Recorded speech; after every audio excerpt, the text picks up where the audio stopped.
করি আমরা কোথায় যাচ্ছি না মধুময় বৃন্দাবনে।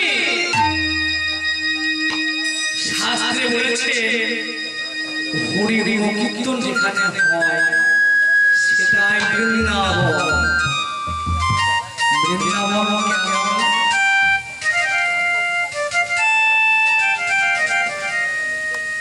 বৃন্দাবন নেই ভুবন বৃন্দাবন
আমার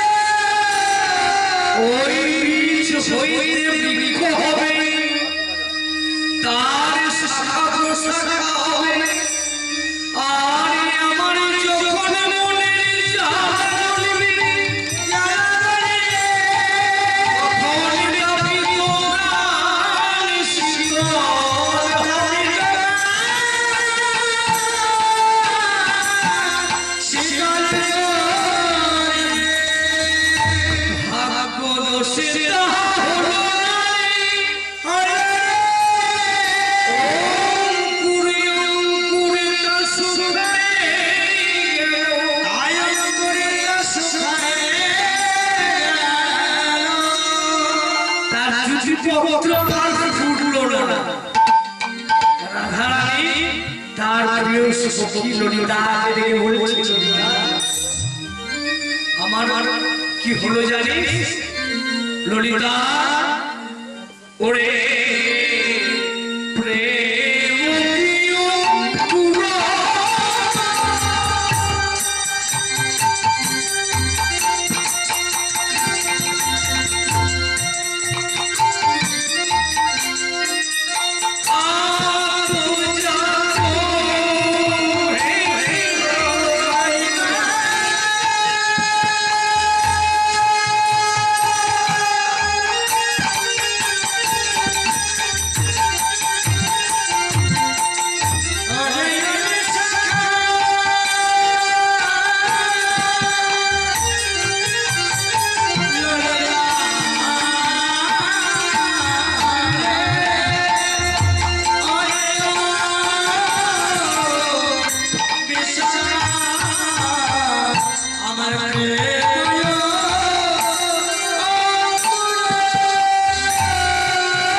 মাথুর লীলা তার বিরহ লীলা। আগে জানতে হবে এই মাথুর কাকে বলে, কোন নায়িকার অনুভূত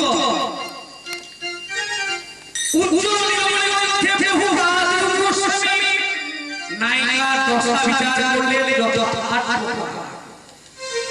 অভিষেকা বাসসজ্জা উৎকণ্ঠিতা বিভীষণতা খণ্ডিতা কারান্তরিতা প্রশিষ্ট দেহশিষ্যকর স্বাধীন ভক্তিকা ইতু ঘোষণা নায়িকা রসসমুদ্রে ভেদা মাথুর হলো প্রশিষ্ট ভক্তিকা। দূর দেশে কত কালতে হবে যে নায়িকার নায়ক দূর দেশে ভ্রমণ করে আর সেই নায়কের নায়িকা তার বিরহ করে, সেই দশাকে বলা হয় প্রশিষ্ট ভক্তিকা। আজ রাধারানী সেই দশা প্রাপ্ত হলেন। নায়ক হলো কৃষ্ণ। তিনি কোথায় না তিনি বৃন্দাবন ছেড়ে মথুরা চলে গেছে।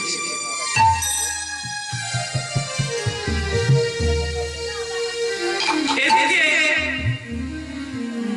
সেই গুরু বৃন্দাবনের যে অবস্থা, আজ এই বৃন্দাবনে পড়ে গেল। কি অভিশাপ দেওয়া ছিল? এই ভূমি বৃন্দাবনে কৃষ্ণ প্রেমের প্রধান দুটি শিশু, একটি রাধা অপরটি যশোদা। গোলক বৃন্দাবনে এই কৃষ্ণ প্রেমের একটি রাধা অপরটি বিরোচনা। এটি হলো পূর্বকের কথা। একদিন মনোরম বিহারী গোবিন্দ রাধারানীর সংকেত করল, রাধে আমি তোমার কুঞ্জে যাব। সংকেত করল রাধা, আর গেল বিরোজার কুঞ্জে। দূর থেকে রাধারানীর একটি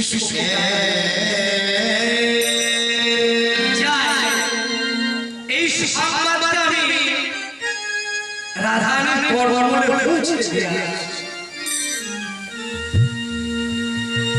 এদিকে গোবিন্দ দাঁড়িয়ে দাঁড়িয়ে প্রিয় সখা শ্রীরামকে, ওরে শ্যাম তোর ওরে যাদব আমার মন কিছু ভিতরে যাওয়া কেউ বেশ করতে না পারে।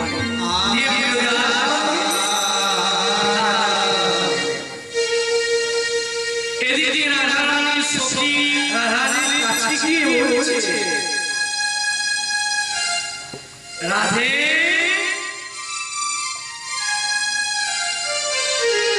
এদিকে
ও তুই বসে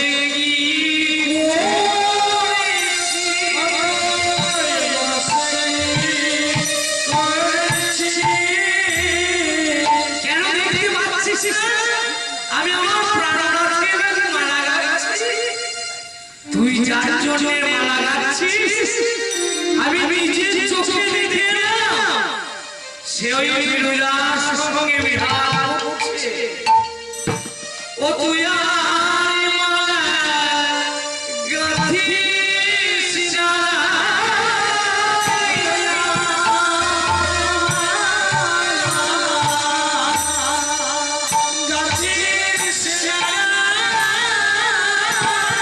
ওই মালা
সেই গোবিন্দ বিহার করছে। শুনে অভিমানের ভিতরটা পুড়ে গেল। চল আমাকে নিয়ে চল, আমি দেখব আমায় মনোরঞ্জনা করে গোবিন্দ কেমন করে সেই বিরোধার সঙ্গে বিহার সখীকে সঙ্গে নিয়ে কুঞ্জের ভিতরে প্রবেশ করতে যাচ্ছে। কুঞ্জের সম্মুখে দাঁড়িয়েছিল বৃহস্পতি শ্রীরাম। এখানে দাঁড়াও, ভিতরে প্রবেশ করা হবে না। শ্রীরাম হরিবংশ বাধা কৃষ্ণ পুরুষে বাধা এই যে কাজ শ্রীরাম, এ কাজ তুই করিস না, তার ছেড়ে দে। না, আমি কৃষ্ণ দাস, আমি দাস পালন করেছি, ভিতরে তোমার যা আমি তোকে অভিষেক করবো শ্রীরাম, তুই দাস ছেড়ে দে। আজ যেমন হরিহর বাধা দিয়ে কৃষ্ণ বাধা দিয়ে তুই কাজ করবি, আমি তোকে অভিষেক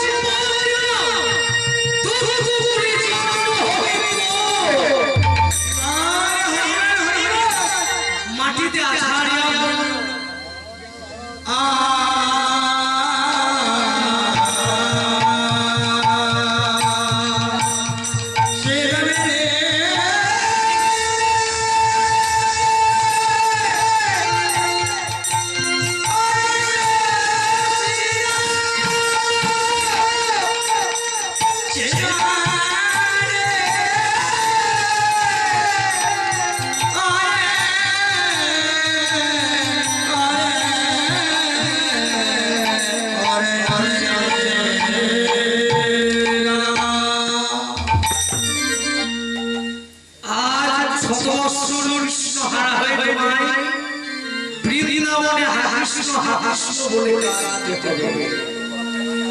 তাই বলো বৃন্দাবনের সেই অভিশাপ বৃন্দাবন চলে গেল। মথুরা রাজা কংস সে যখন জানতে পারলো এই কৃষ্ণ বলরাম দুটি ভাই আমার শত্রু, এদের যদি আমি বিনাশ করতে পারি তাহলে আমি মুক্ত হব। কৃষ্ণ কোন বস্তু চিনল না, কৃষ্ণ কোন বস্তু জানল না, তাই ধর্মময় যোগের ছলনা করে ও গুরুকে বৃন্দাবনে পাঠিয়ে দিল। যাও, কৃষ্ণ বলরাম দুটি ভাইকে এই মথুরায় নিয়ে এসো। কংসের আদেশে বৃন্দাবনে চলে গেল। কৃষ্ণকে এই মথুরায় বৃন্দাবনে প্রচার হয়ে গেল যে কংস সমানে কৃষ্ণ মথুরায় যাচ্ছে।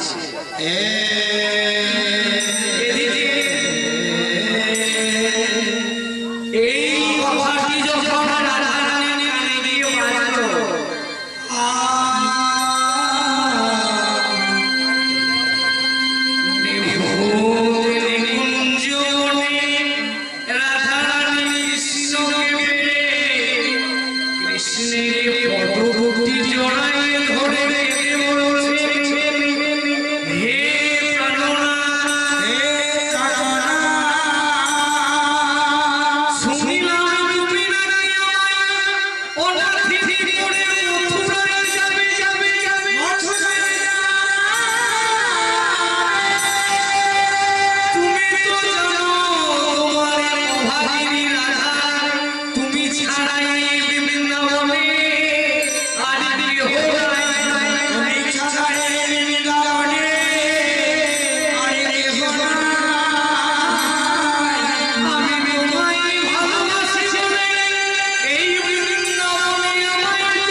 কে বলেছে আমি তোমায় ছেড়ে চলে যাচ্ছি? তুমি যেখানে আমি সেখানে। এই দেখো আমি এক হস্ত তোমার মাথায় রেখে শপথ করছি, আর এক হস্ত যমুনার জল ছুঁয়ে বলছি তুমি দিনে দুদিন ধৈর্য ধরো, আমি আজ যাব আবার কাল ফিরে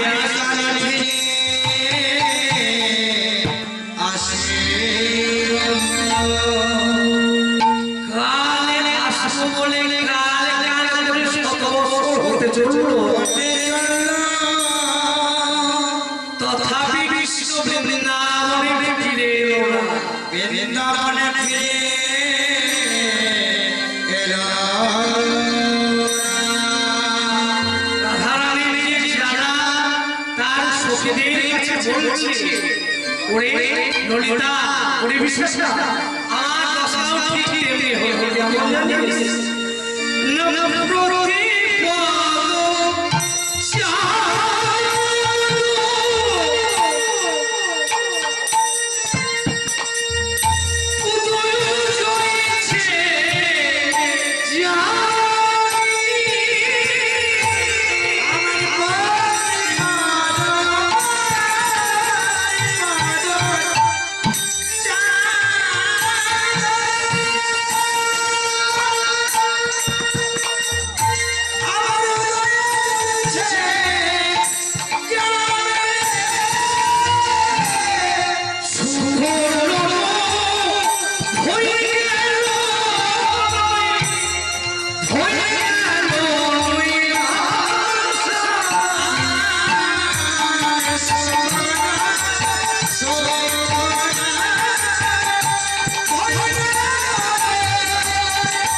জানিস ললিতা, এই আকাশে প্রতিপদের চাঁদ কেউ দেখতে পায় না। অমাবস্যার পরে আকাশে প্রতিপদের চাঁদ কেউ কি আপনারা দেখতে পান? দেখা যায় না, কেননা প্রতিপদ চাঁদ হচ্ছে যামিনী। রাধারানী সখীদের কাছে বলছে যে যামিনী কি করে জানিস না, প্রতিপদের চাঁদ ওঠার সময় মনে মনে ভাবে হয়তো প্রতিপদের চাঁদে উঠবে। এই করতে করতে দিশি সুভাষ আমার দর্শক দেখতে জানিস ললিতা, ওরে আমি জানতাম না আমার প্রাণনাথ যে এত উঁচু।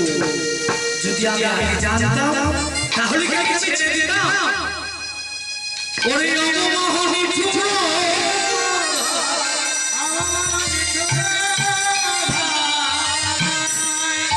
ওরে আগে যদি জানতাম আমার প্রাণবন্ধু আমার যাবে ছাড়িয়া,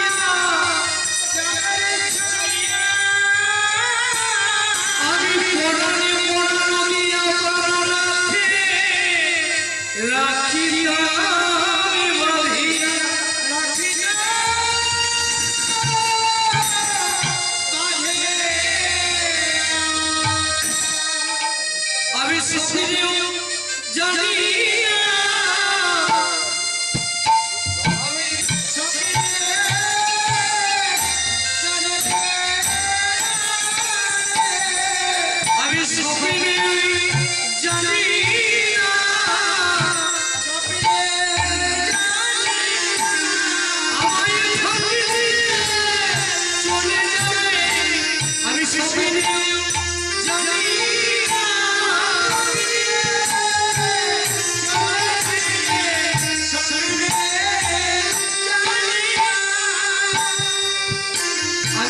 কথা কে জানে বলো যাতে থাকে শেষা সে শেষা দান করে চচল ফুলে থাকে মধু সে মধু দান করে কোমল সে কি জানে তার শেষা দেবে না ফুল ফুল জানে আর মধু দেবে না তাই ও জানে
আমি বলবো না বিধি নয় কেন জানিস না এটা হলো অবিধি তাই করে বিধি করে যদি পাওয়া শাস্তি দিও এমন যেন না করিস বিধান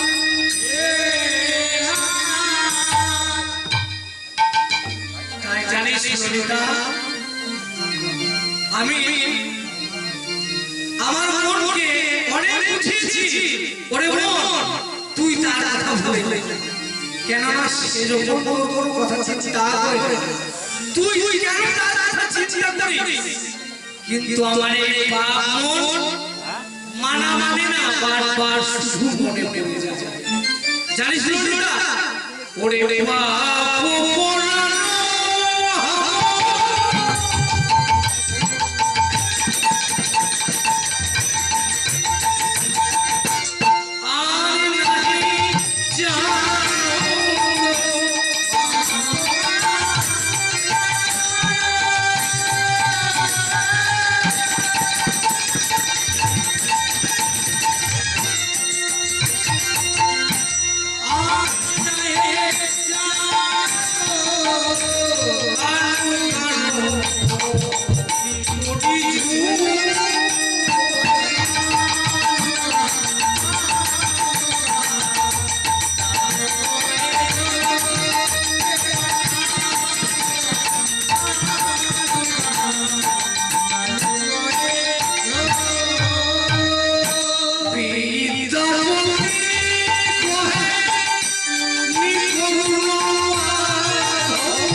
সে পদ বর্তমান বলে কিন্তু এই পদে এই মাথুর লীলার পদে পাওয়া গিয়েছে পদবর্তার নাম প্রথমে বিদ্যাপতি পরে বিরদাস কেন না এই মাথুর পালা এই পদটি লিখেছে কবি বিদ্যাপতি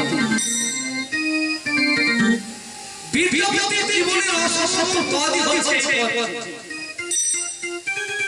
বিদ্যাপতি ছিলেন মিথিলা রাজা শিবশির সভাকবি আর এই শিবশির সভাকবির নাম ছিল লক্ষ্মী দেবী কিন্তু লক্ষ্মী দেবীর সঙ্গে এই বিদ্যাপতির পরকীয়া প্রেম বন্ধন ছিল কারণ লক্ষ্মী দেবীকে দর্শন করলে বিদ্যাপতি লিখনিতে সবকিছু মনে পড়ে যেত তাই রাজা থাকতেন রাজমহলে আর বিদ্যাপতি রাত্রি 12টার পরে এই মাথুর লীলার পদটি লিখে ওই রানীর ঘরে যাতায়াতের ফলে সাধারণ মানুষের চোখে পড়ে গেল সাধারণ মানুষ সারা দেবে রাজার কাছে গিয়ে বলল রাজা মশাই আপনি তো রাজমহলে থাকেন কিন্তু আপনার সভাকবি বিদ্যাপতি ওই রাত্রি 12টার পরে রানীর ঘরে যাতায়াত করে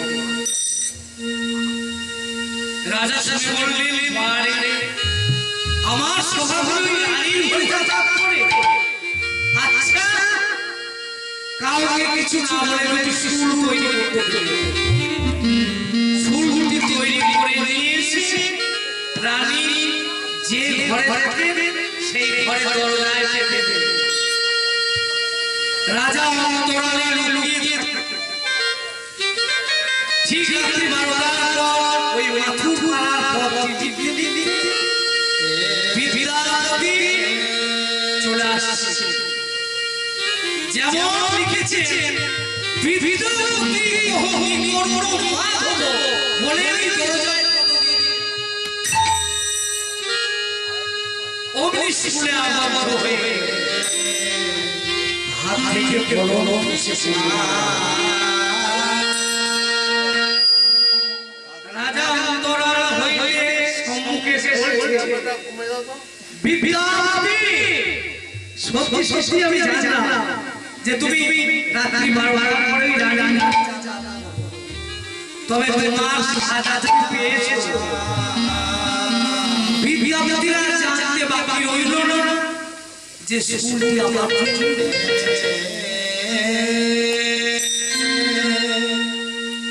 রাজা বাসা আমি যে রানীর ঘরে আসতাম কি জন্য আসতাম আমি সব কথা তোমায় বলবো কিন্তু তুমি তোমায় বলার সময় দিলি না তবে আমার প্রাণ চলে যাবে তার জন্য আমার আমার একটাই আজকে এই পথটা সম্পূর্ণ করতে পারবো তবে তুমি জানো পথটা সম্পূর্ণ এই বলে বিদ্যাপতি রাজাকে বলতে বলতে ভাবছেন তবে তুমি এই যে পথটি সম্পূর্ণ করবে আমার প্রাণ না আমার প্রাণ চলে গেলে ওই লক্ষ্মী দেবীর ঘরে একটি গীতের প্রদীপ জ্বেলে দেবে আর আমার একটা অস্থি নিয়ে গিয়ে লক্ষ্মী দেবীর ঘরে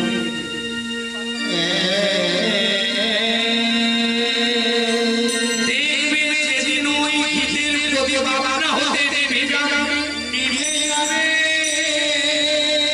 অস্থি বলে জল হয়ে যাবে আর সেই দিন আমার প্রাণ মেনে নেবে যে পথ সম্পূর্ণ হয়েছে নচেত নয় এই কথা বলতে বলতে বিদ্যাপতি প্রাণ ত্যাগ করবে ভজন মন্দিরে ছিল লক্ষ্মী দেবী তার কানে গিয়ে বাজলো বিদ্যাপতি এক কথায় লক্ষ্মী দেবী প্রাণ ত্যাগ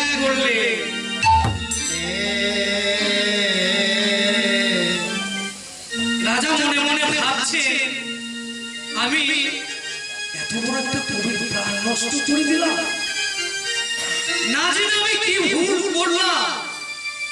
তাই রাজ্যের সবাইকে বলে দিলেন, সকলকে বলে দিলেন যে এই বিদ্যাপতির পদ যে সম্পূর্ণ করে দিতে পারবে আমার সাধ্যের ভিতরে যা কিছু তাকে দেওয়া হবে।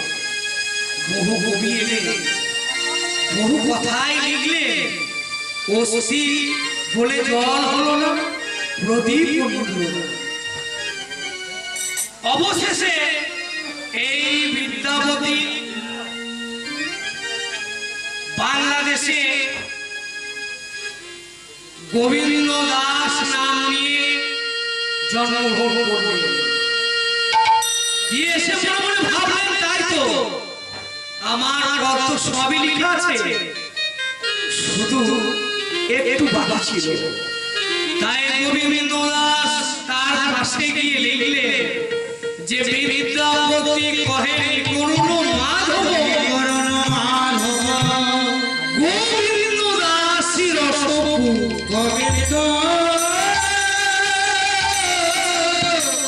দাসী রসপু। যেমন তার পাশে গিয়ে লিখে দিলেন গোবিন্দ দাস রসপু, অমনি গীতের প্রদীপ আপনা হতে নিভে গেল, অস্থি বলে জল হয়ে গেল। এবার গোবিন্দ দাস বলছেন, হে মাধব, তোমাকে কেউ করুণাময় মাধব বলবে না যদি এই রাধা দশা একবার কেউ দেখে। তাই সখীদের কাছে বলছে, রাধাদি, সখীরা রাধাদিকে প্রবোধ দিচ্ছে, রায় ধৈর্য ধর, সে আসবে। রাধাদি বলছে, না রে, সে আর ফিরে আসবে না। কেন জানে? ওরে চির দিবস হইল হরি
ললিতা আমাদের অধীনে, কারণ তাকে লুটি নামে বেঁধেছে।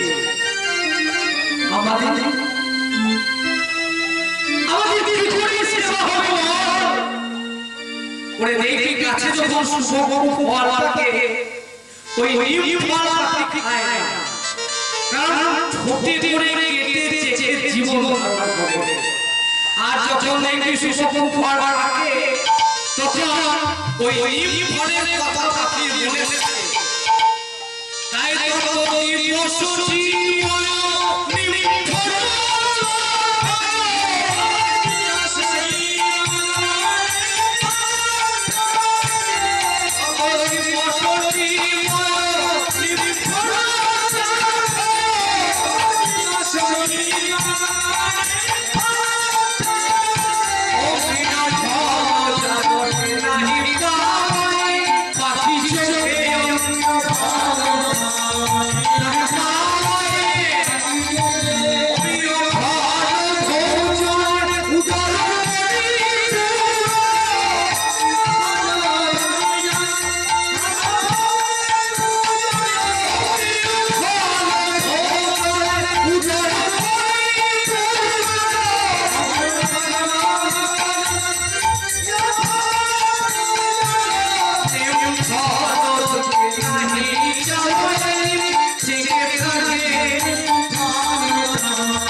জানিস ললিতা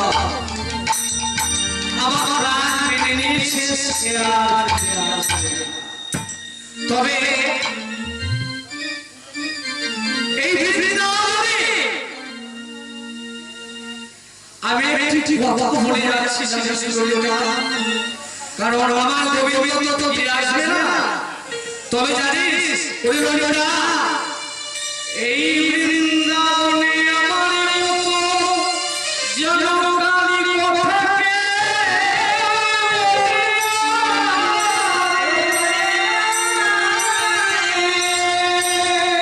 ওরে গায় কথায় আমার গায় আলে কথায় আমার গায় আসিব বলে কারা চলে গেল আসিব বলে কারা চলে গেল একবার বল সেখানে বিয়ার জন্য হবে না সেখানে বিয়ার জন্য হবে না ললিতা একবার বলতে পারিস ওরে গালি বলে কারা গেল ঘুরে গেল ঘুরে সেখানে আর পাইনি বাসি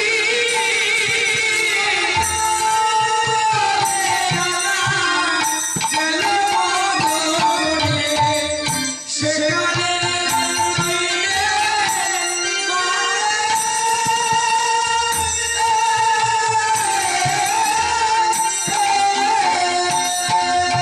আমার জোয়ান সায়রি ছড়িতেছে ভাষা তাহারে এমনে রাখি ছড়িতেছে ভাষা তাহারে রাখি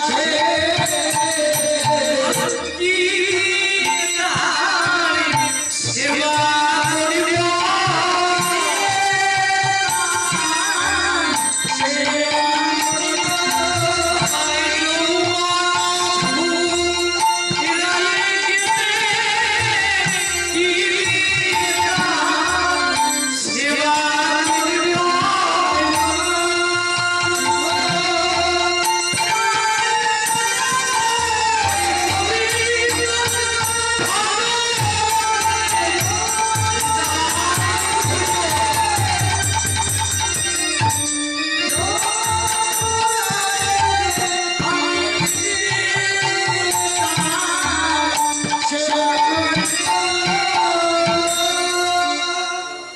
গোবিন্দ সেবা নিমিত্তে আমি রাত রেখেছিলাম সেই গোবিন্দ যখন আসবে না তখন আমি গোবিন্দের সেবা দিয়ে দেব বল তবে ললিতা একবার চেয়ে দেখ ওরে যৌবনের কাছে না ফুটিতে ফুল আছে না ফুটিতে ওরে ভুমরা উড়িয়া গেল আমার যৌবনের কাছে না ফুটিতে ভুমরা উড়িয়া গেল আমার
এই কৃষ্ণ প্রেম বিরহে আমার এ প্রাণ বাজে কেন জানিস আমি তো মরে যাব তবে আমি মরার আগে তোদের কাছে তো কথা বলে না কি কথা আমি যদি মরে যাই এই সাধারণ মানুষ এই জগতের লোক যদি মরে যায় কি হয় কেউ গিয়ে জলে ভাসিয়ে দেয় আবার কেউ গিয়ে আগুনে পুড়িয়ে দেয় তবে আমি তোদের তো কথা বলে যাচ্ছি আমি যদি মরে যাই তোরা কি করবি জানিস ওরে আমায় নিরে নাহি জানো বিষয় নলে নাহি গা হই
আমার কৃষ্ণ নাই বলো তোরা যেন বুঝো ছাড়া করিস আর কি করবি জানিস ওরে আমার কে তুনো বাবু ধরি সুদি হরে কাজ হবি একা হবি শ্যামি রূপে তোর আমার গালে আরে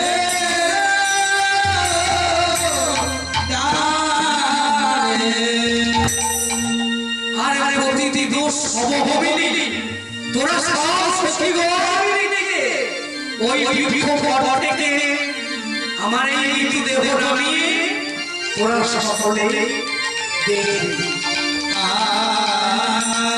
প্রতিদিন দিবস সব হইবি চিয়রে বসিয়া আসবি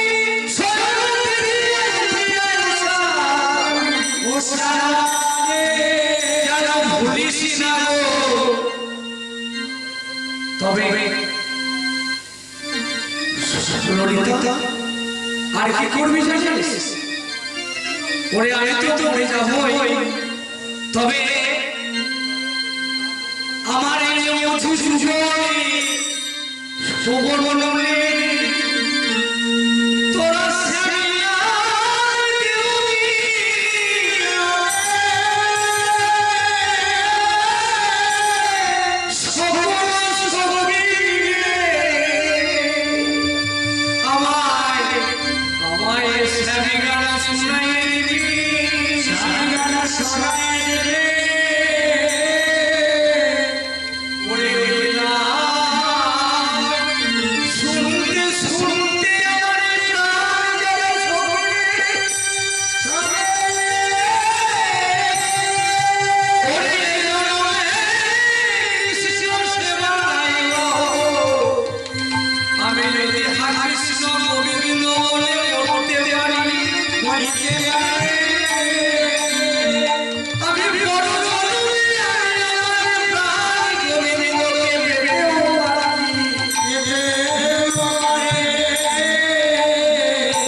আমার এই অলঙ্কারগুলি তুই এক এক করে খুলে নে। আর ওই অলঙ্কারের স্থানগুলিতে তোরা মহামন্ত্র কৃষ্ণ নাম, মহামন্ত্র কৃষ্ণ নাম তোরা সেই স্থানগুলিতে লিখে দে।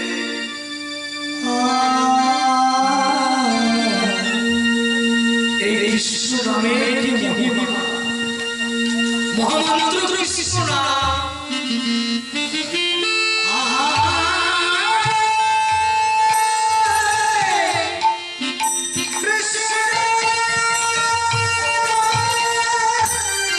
এই কৃষ্ণ নামের কি মহিমা,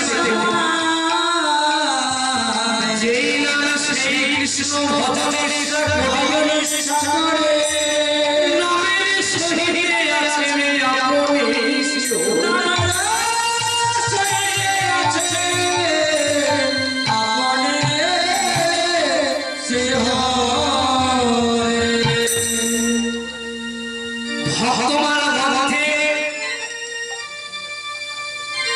ভগবান মধ্যে বলছে এই কৃষ্ণ নামে কি মহিমা না। ভগবান মধ্যে রাজা মাধব সিংহ তার স্ত্রী কনকলতা, সেই রাজা মাধব সিংহের রাজত্বে কেউ কৃষ্ণ নাম বলতে পারত না।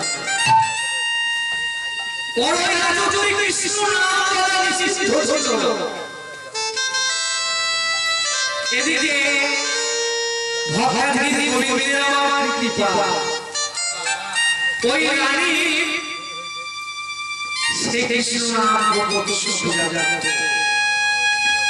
এদিকে ওই রানীর কাছে একটি কৃষ্ণ ভক্ত দাসী ছিল।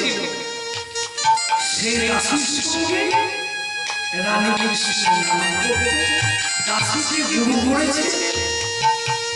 এবার দাসী ওই রানীর কর্ণমণি কৃষ্ণ নাম দিয়ে বলেছে, ওগো রানী এই কৃষ্ণ নাম তুমি একাগ্রচিত্তে ভজনা করবে, দেখবেই না তোমার সামনে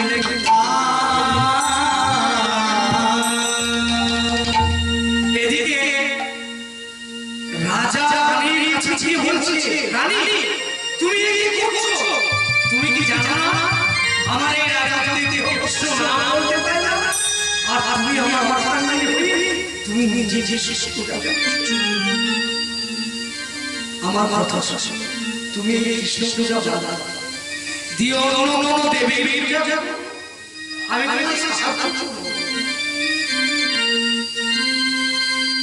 জ্ঞান করবে যোগ করবে নহে কৃষ্ণ বাস, কৃষ্ণ বাস